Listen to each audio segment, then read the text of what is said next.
Biku Sangha yang sangat saya muliakan, para Romo, Ramani, para upasaka, upasika, serta semua yang hadir dalam acara pelimpahan jasa yang diselenggarakan oleh Wihara Buddha Loka Tulungagung, juga yang mengikuti acara ini secara langsung melalui media sosial, ataupun yang menyaksikan acara ini dalam dokumentasi di waktu yang lain. Pada kesempatan ini kita mengikuti upacara pelimpahan jasa yang pada prinsipnya kita melakukan kebajikan dan melimpahkan jasa kebajikan ini kepada mendiang, yang mungkin mendiang orang tua kita, mungkin mendiang kakek nenek kita, leluhur kita, atau bahkan juga hewan peliharaan kita, juga bisa semua makhluk yang berhubungan karma dengan kita, yaitu mereka-mereka yang pernah berkumpul bersama dengan kita di kehidupan ini maupun di kehidupan-kehidupan sebelumnya. Disampaikan di dalam awal perjumpaan kita bahwa harumnya kebajikan itu dapat melawan arah angin, tidak sebagaimana harumnya bunga maupun harumnya dupa dan lain sebagainya. Tentu kalau kita memperhatikan di lantai bawah Wihara Buddha Loka, ada berbagai persembahan untuk para mendiang yang tadi juga kita sudah lihat bersama, kemudian juga ada pemasangan dupa dan sebagainya. Kalau diperhatikan, asap dupa itu selalu mengikuti arah angin. Jadi kalau arah anginnya ke utara, asap dupanya juga ke utara. Anginnya arahnya ke selatan, asap dupa juga ke selatan. Namun, ketika seseorang melakukan banyak kebajikan, maka perbuatan baik itu bisa melawan arah angin, bisa tersebar di seluruh penjuru. Maksudnya adalah bahwa kalau kita sekarang melakukan pelimpahan jasa, kita mengingat jasa-jasa kebajikan para mendiang, karena mereka walaupun sudah tidak berkumpul dengan kita, mereka itu sudah pernah berbuat baik.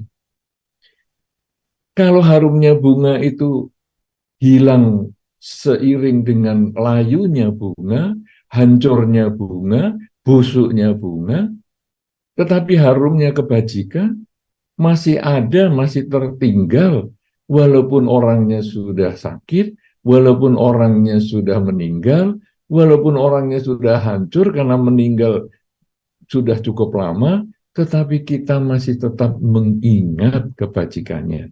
Dan kita tetap memasang foto-foto mendiang, karena kita tahu merekalah yang sudah berbuat baik.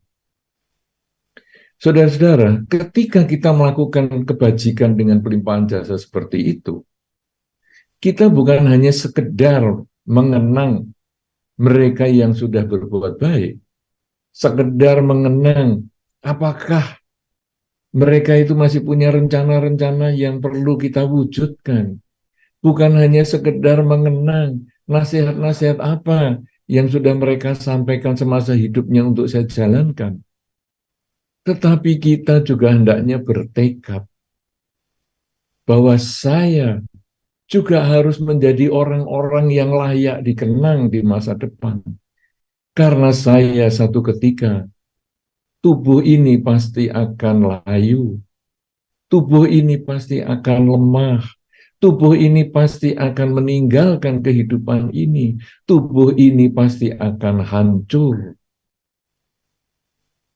seiring dengan kehancuran tubuh kita, apakah yang dapat kita tinggalkan untuk keluarga kita? Apakah yang dapat kita tinggalkan untuk lingkungan kita? Karena kalau tadi dikatakan harumnya bunga searah dengan angin, harumnya kebajikan itu melawan arah angin, berarti kita disarankan untuk memperbanyak kebajikan. Karena pada satu ketika nanti, saudara, kita yang hari ini melakukan pelimpahan jasa kepada para leluhur, para mendiang yang berhubungan karma dengan kita, pada satu saat kita pun akan menjadi foto yang disembayangi sebagaimana yang ada di lantai 1 wihara Buddha Loka Tulungagung tersebut. Kita secara bergiliran akan menuju kematian. Tetapi sebelum kematian datang pada kita, kita hendaknya mengembangkan kebajikan, agar kebajikan kita layak dikenang, kebajikan kita dapat tersebar ke seluruh melawan arah angin. Saudara-saudara, apakah kebajikan yang perlu kita lakukan? Dalam pertemuan yang singkat ini, dengan kondisi saluran internet yang mungkin mati hidup, kehidupan seseorang yang lahir, mati, terlahirkan kembali, mati lagi, kita secara singkat akan belajar beberapa hal yang dapat kita lakukan untuk meningkatkan kebajikan di dalam kehidupan ini. Kebajikan yang pertama yang harus kita miliki, syarat utama yang harus kita miliki adalah keyakinan. Kita harus punya keyakinan. Bukan yakin dengan agama tertentu misalnya, tapi yakin pada hukum perbuatan. Bahwa kalau saya melakukan kebajikan, buahnya kebahagiaan. Kalau saya melakukan kejahatan, buahnya penderitaan. Keyakinan ini yang harus kita miliki sekuat-kuatnya. Agama apapun kita hendaknya menyadari hukum sebab dan akibat. Sesuai dengan benih yang ditabur, itulah buah yang kita panen. Kita menabur jagung, benih jagung, akan memanen juga jagung. Kita menabur benih padi, kita juga akan memanen padi. Kalau kita menanam kebajikan, kita pun akan memetik kebahagiaan. Keyakinan ini yang harus kita miliki baik-baik, dan keyakinan ini yang kita buktikan dengan berbagai kebajikan yang kita lakukan sepanjang waktu. Mulai melek mata pagi hari sampai malam hari kita istirahat. Kita berusaha mengisi pikiran kita dengan kebajikan. Kita berusaha mengisi ucapan-ucapan kita dengan kebajikan. Kita berusaha mengisi perilaku-perilaku kita dengan kebajikan. Dan kita nanti membuktikan kebajikan lewat pikiran, ucapan, dan perilaku itu akan membuahkan kebahagiaan untuk kita. Kalau kita sudah bisa membuktikan seperti itu, kita semakin yakin bahwa dalam hidup ini tugas kita adalah berbuat baik, dan berbuat baik. Jika kita sudah menumbuhkan keyakinan di dalam diri kita, maka yang kedua adalah kita mulai mengendalikan perilaku kita dengan menjalankan minimal 5 latihan kemoralan. latihan untuk tidak membunuh, latihan untuk tidak mencuri, latihan untuk tidak berzina, latihan untuk tidak berbohong, latihan untuk tidak mabuk-mabukan. Kita berusaha melakukan latihan ini sesering mungkin dalam kehidupan. Kita berusaha melakukan latihan ini, menghindari pelanggaran latihan ini sekuat tenaga karena kita yakin bahwa kalau kita bisa menghindari hal-hal yang buruk, kebahagiaan akan datang pada kita. Kekuatan keyakinan yang pertama ini menjadi dasar perilaku bagi kita menghindari minimal 5 hal tadi, yaitu tidak membunuh, tidak mencuri, tidak berzina, tidak bohong, dan tidak mabuk-mabukan. Kalau kita sudah mulai menjalankan kemoralan berdasarkan keyakinan, maka kita juga jangan pernah putus asa untuk memasukkan pengetahuan-pengetahuan baru, pengertian-pengertian baru, karena begitu kita punya keyakinan yang kemudian kita laksanakan di dalam kemoralan, maka akan muncul pemahaman-pemahaman baru yang itu akan meningkatkan kualitas diri kita. Dan kita juga hendaknya rajin ke wihara, rajin mendengarkan berbagai sumber-sumber dharma, baik yang dari wihara ataupun yang mungkin dari berbagai media sosial. Kemampuan membaca, penglihatan yang bagus. Kita juga membaca buku-buku dharma, buku-buku petunjuk untuk melakukan kebajikan dengan pikiran, ucapan, dan perilaku kita. Karena semakin banyak kita mendapatkan informasi tentang bagaimana berbuat baik, semakin banyak kesempatan untuk kita melaksanakan kebajikan. Karena kita tahu kebajikan berdasarkan keyakinan kami akan membuahkan kebahagiaan. Saudara-saudara, kita di dalam kehidupan sehari-hari ini sebenarnya banyak kesempatan berbuat baik.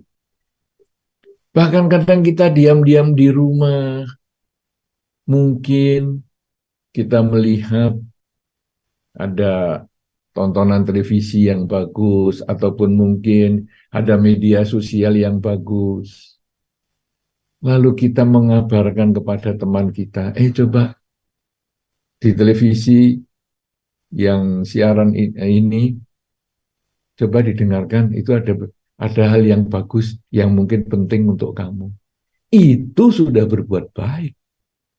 Ketika kita membaca media sosial yang baik dan kemudian juga kita tahu bahwa itu bukan isinya hoax, bukan isinya kabar bohong, kemudian kita bagikan kepada rekan kita, 1 orang atau 2 orang, ini coba, ini ada perbuatan baik, mungkin akan bermanfaat untuk kamu informasinya. Ini sudah perbuatan baik, walaupun kita berbaring di kasur kita, walaupun kita berada di ruangan kita, hanya dengan jari kita sudah bisa berbuat baik. Kalau kita semakin banyak pengetahuan tentang kebajikan itu, maka semakin banyak pula kesempatan kita berbuat baik. Sayangnya, kesempatan berbuat baik itu sering kita sia-siakan. Kita kadang hanya merasakan hal itu bermanfaat, kemudian kita tidak berbagi kepada lingkungan. Bahkan hanya sekedar berita pun kita tidak berbagi. Apalagi kalau mungkin kita punya sesuatu yang bagus, mungkin pakaian yang bagus, kita mau bagikan kepada mereka yang membutuhkan. Atau mungkin kita punya makanan enak yang mestinya kita bisa bagikan kepada yang membutuhkan. Kalau yang cuman berita saja kita tidak bagikan, sulit untuk membagikan hal-hal seperti pakaian dan makanan dan yang lain-lain. Tetapi kalau kita mulai dari hal yang kecil, berbagi berita, berbagi kabar kebahagiaan, maka nanti ketika kita punya pakaian yang bagus, atau bahkan kita sengaja membeli pakaian untuk mereka yang membutuhkan, kemudian kita punya makanan enak, atau bahkan kita membeli makanan untuk mereka yang membutuhkan. Kemudian kita juga memiliki sedikit rezeki untuk kita bagikan, mungkin mungkin untuk mereka-mereka juga yang di sekitar kita yang sedang menderita. Maka kebajikan inilah yang akan bermanfaat untuk kita. Tadi kita ada kesempatan, tapi kita abaikan karena kita tidak ada kemauan untuk berbuat baik. Tapi setelah kita mendengarkan banyak informasi tentang bagaimana berbuat baik, maka kita tidak menyia-nyiakan kesempatan untuk terus melakukan kebajikan, bahkan yang sekecil itu. Kalau kita sudah memiliki keyakinan, kita kemudian melaksanakan kemoralan, kemudian kita menambah berbagai ilmu pengetahuan tentang bagaimana melaksanakan kebajikan ini setiap waktu, setiap saat mulai buka mata sampai tutup mata, maka kemudian kita hendaknya juga memperbanyak kemauan untuk berbagi. Jadi kebajikan-kebajikan yang sudah kita pelajari tadi bukan hanya sekedar pengetahuan, tetapi kita berbagi kepada lingkungan. Seperti yang tadi saya sudah sampaikan, kita punya pakaian, kita bagikan. Bahkan mungkin kita membeli yang baru untuk dibagikan kepada yang membutuhkan. Kita punya makanan, bahkan kita membeli makanan untuk mereka yang membutuhkan. Bahkan kadang kita juga berbagi materi dan lain sebagainya. Semua ini perlu diwujudkan. Pengetahuan kebajikan yang kita sudah dapatkan perlu dilaksanakan.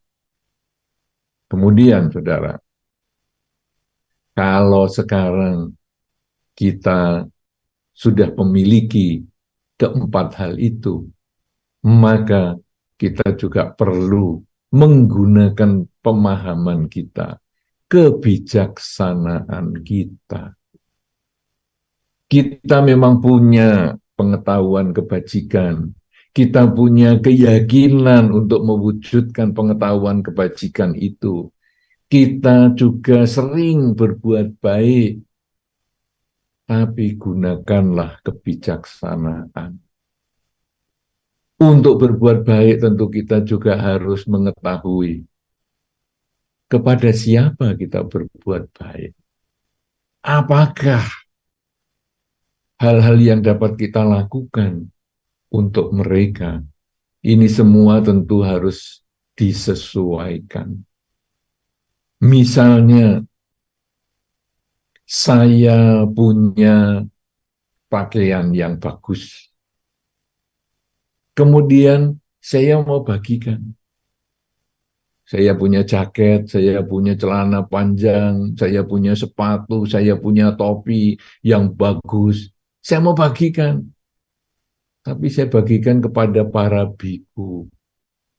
Ya ini tentu tidak cocok. Pakaian Anda yang Anda punyai bagus.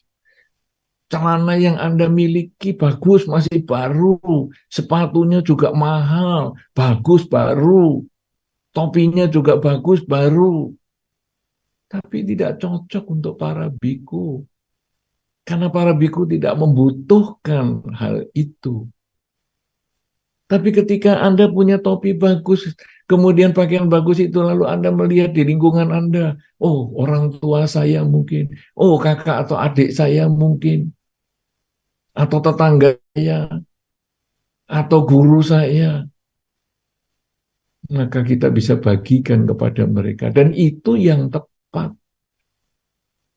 Kemudian Anda juga bisa memiliki jubah karena Anda mungkin mencari secara online. Ada orang yang jual jubah, atau mungkin Anda pergi ke satu wihara dan Anda punya jubah, kemudian Anda mau persembahkan kepada para biku, tetapi karena Anda melihat ada keluarga Anda yang tidak punya baju, kemudian Anda kasihkan jubah itu kepada dia, ini juga tidak menggunakan kebijaksanaan. Karena jubah ini tidak bisa digunakan secara sembarangan. Bahkan ketika kita 17-an Agustus dalam suasana seperti sekarang, banyak karnaval misalnya.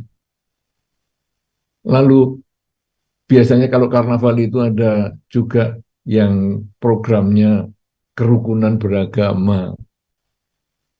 Sehingga nanti dari pemuda di sekitar kita ini, lingkungan kita mengatakan, saya pinjam jubahnya ya, karena ada yang mau kita jadikan ada bikunya, karena ada pemuka agama yang lain, maka agama Buddha kan ada biku. Nah, kita kan nggak suruh biku karnaval, tapi ya kita ada orang yang mau digundul rambutnya, atau kebetulan dia memang sudah nggak punya rambut, saya pinjam jubah ya. Jubah ini tidak bisa Anda pinjamkan sembarangan. Anda hanya menjawab, oh ya, saya kasih kain polos ya, yang warnanya persis warna jubah. Boleh, kain polos, tetapi bukan jubah asli. Karena kalau jubah asli ini ada desainnya. Ya, kalau Anda lihat jubah ini kemudian ada jahitan-jahitan dalam pola tertentu. Ini ada desainnya yang ditunjukkan oleh Sang Buddha sendiri. Dan pakaian-pakaian ini dipakai oleh para biku yang sudah menjalankan upacara tertentu. Jadi tidak untuk karnaval. Nah, jadi kalau tadi misalnya, saya punya jubah nih, mestinya untuk para biku, tapi karena saudara saya sedang membutuhkan, dia tidak punya pakaian nih, sedang mau pergi, ya sudah nih, jubahnya dipakai saja. Nggak bisa seperti itu, karena kita butuh kebijaksanaan. Saya punya keyakinan, saya punya kemoralan, saya suka belajar dharma, saya juga suka kerelaan, tetapi saya juga punya kebijaksanaan. Bahwa saya tidak berbagi ke sembarang orang. Oh ya, itu saudara saya, ya mungkin saya kasih baju saya dulu, atau kebetulan saya ada baju baru, atau mungkin keluarga saya punya baju yang baru, saya kasihkan saudara saya itu. Bisa. Atau mungkin baju bekas saya masih cukup layak diberikan. Bisa. Tapi bukan jubah ini tadi. Karena jubah ini nanti untuk Anda persembahkan kepada para biku. Ya, nah inilah kebijaksanaan. Demikian pula ketika Anda punya makanan. Wah, saya punya es krim, lalu saya mau bagikan, dan saya tahu si A itu kena diabetes, tapi nggak apa-apa lah, kena diabetes sekali-sekali ya makan es krim. Kenapa? Karena makan es krim kan cuma sekali-sekali. Diabetes kan sepanjang hidup, nanti kamu kan diabetes terus seumur hidup. Ya sudahlah sekarang kamu makan es krim. Ini kita butuh kebijaksanaan. Es krimnya memang enak, es krimnya ya Anda beli sendiri, tapi tidak sesuai untuk orang yang sedang diabetes itu. Anda harus jaga mereka, walaupun Anda punya. Jadi ya Anda makan tidak usah terlalu di depan dia, karena dia hobinya es krim, ya kita makan di tempat yang berbeda. Supaya dia tidak terkondisi untuk meminta ataupun mendapatkan es krim ini. Nah, ini kebijaksanaan. Tapi kalau sekarang Anda lihat teman Anda atau keluarga Anda tidak kena diabetes, nah, silakan berbagi makanan itu. Jadi pakaian, makanan, tempat tinggal, dan lain sebagainya, itu semua Anda dapat bagikan dengan kebijaksanaan. Karena Dharma ini mengajarkan Anda untuk berbuat baik, tapi sekaligus dengan kebijaksanaan. Kalau Anda memiliki 5 hal ini, saudara, dan Anda lakukan bukan hanya sekali 2 kali, bukan hanya dalam seminggu 2 minggu, setahun 2 tahun, tetapi sepanjang hidup Anda punya keyakinan bahwa perbuatan baik itu kembali pada diri Anda juga kemudian melaksanakan kemoralan minimal 5 kemoralan, tidak membunuh, mencuri, berzina, bohong, dan mabuk-mabukan. Kemudian Anda juga rajin mendapatkan informasi dari berbagai sumber untuk mengembangkan kebajikan Anda dan dilaksanakan di dalam kehidupan sehari-hari dalam bentuk kerelaan berdasarkan kebijaksanaan, maka sedikit demi sedikit kualitas batin Anda menjadi lebih baik, kualitas hidup Anda menjadi lebih baik, dan Anda menjadi orang yang layak dikenang. Anda menjadi orang yang layak didekati. Kita menjadi orang yang pantas untuk diajak bergabung, menjadi orang yang pantas diajak berkumpul, ditanyain sesuatu yang mungkin menjadi pedoman untuk hidup orang lain dan sebagainya. Sehingga ketika pada saatnya kita menjadi lemah, ketika pada saatnya kita menjadi layu, ketika pada saatnya kita meninggal dunia sampai hancur tubuh ini, ada sesuatu yang layak dikenang. Sehingga mungkin generasi-generasi selanjutnya juga akan melakukan pelimpahan jasa kepada kita, karena kita sudah memberikan yang terbaik semasa hidup kita kepada mereka semua. Sebagaimana para leluhur yang Anda doakan, baik itu ayah, ibu, kakek, nenek, maupun semua makhluk yang berhubungan karma dengan Anda.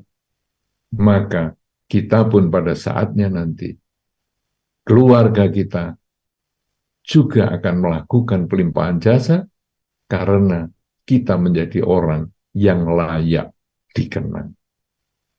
Saudara-saudara, inilah yang menjadi bagian yang disebutkan di dalam Dharma, bahwa harumnya bunga dan lain sebagainya tidak akan mampu melawan arah angin, sebagaimana harumnya kebajikan. Bahwa kalau bunga hanya ada di sekitar kita baunya, sesuai dengan angin, tetapi kalau kita melakukan kebajikan, bukan hanya di kehidupan ini kita mendapatkan penghormatan ataupun mendapatkan pandangan yang layak dari lingkungan, tetapi setelah meninggal pun kita masih layak dikenang. Kita bukan hanya layak dikenang di kota kita sendiri, tapi kita juga layak dikenang di berbagai tempat karena kebajikan yang telah pernah kita lakukan sepanjang hidup kita. Oleh karena itu, saudara-saudara, mumpung kita masih hidup, mumpung kita masih kuat, mumpung kita masih sehat, ayo kita melakukan banyak kebajikan dengan pikiran, dengan ucapan, dan dengan perilaku.